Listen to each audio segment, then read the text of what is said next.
ലോകത്തിലെ ശരിക്കും പവർഫുൾ ആയിട്ടുള്ള പൊസിഷൻ, ഏറ്റവും ശക്തനായ മനുഷ്യൻ എന്ന് സ്വയം പലരും വിളിക്കുന്ന അമേരിക്കൻ പ്രസിഡന്റ് ഡൊണാൾഡ് ട്രംപിന്റെ കാര്യത്തിൽ വീണ്ടും ഒരു തീരുമാനമായിട്ടുണ്ട്. ഗ്രീൻലാൻഡ് സ്വന്തമാക്കാനുള്ള പുറപ്പാടിനിടയിൽ പറ്റിയ കയ്യബദ്ധം.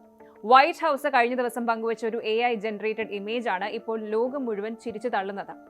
മഞ്ഞുമലകളിലൂടെ ഒരു പെൻഗ്വിന്റെ കൈയും പിടിച്ച് നടന്നു പോകുന്ന ട്രംപ്. കേൾക്കുമ്പോഴും കാണുമ്പോഴും നല്ല രസമുണ്ടല്ലേ? പക്ഷെ ഇതിലൊരു ചെറിയ ടെക്നിക്കൽ ഇറർ പറ്റിപ്പോയി. എന്താണ് ആ പെൻഗ്വിൻ മിസ്റ്ററി? എന്തുകൊണ്ടാണ് സോഷ്യൽ മീഡിയ ട്രംപിനെ ഇങ്ങനെ ഇത്ര കാര്യമായി ട്രോളുന്നത്? നോക്കാം. ആദ്യം തന്നെ എന്താണ് ആ വൈറൽ പോസ്റ്റ് എന്നൊന്ന് പരിശോധിക്കാം. ജനുവരി 24 ശനിയാഴ്ചയാണ് വൈറ്റ് ഹൗസിന്റെ ഔദ്യോഗിക പേജുകളിൽ ആ ചിത്രം പ്രത്യക്ഷപ്പെട്ടത്. സംഗതി ഒരു AI ഇമേജ് ആണ്. അതിൽ സാക്ഷാൽ ട്രംപ് വളരെ ഗൗരവത്തിൽ മഞ്ഞുമലകളിലേക്ക് നടന്നു പോകുന്നുണ്ട്. കൂടെയുള്ളത് ഒരു കുട്ടി പെൻഗ്വിൻ ആണ്.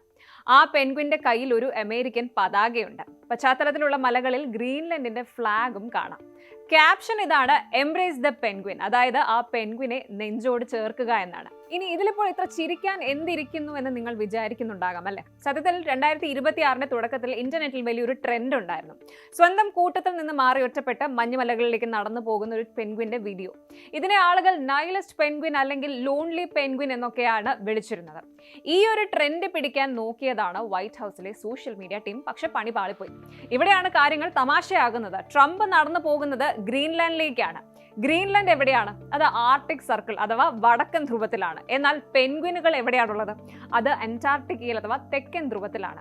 ഗ്രീൻലാൻഡിൽ സ്വാഭാവികമായി ഒരു പെൻഗ്വിൻ പോലും ഇല്ല എന്നതാണ് യാഥാർത്ഥ്യം. ഒരു പെൻഗ്വിനെ കാണണമെങ്കിൽ ഗ്രീൻലാൻഡിൽ നിന്ന് ഏകദേശം 12,000 മൈലെങ്കിലും സഞ്ചരിക്കണം.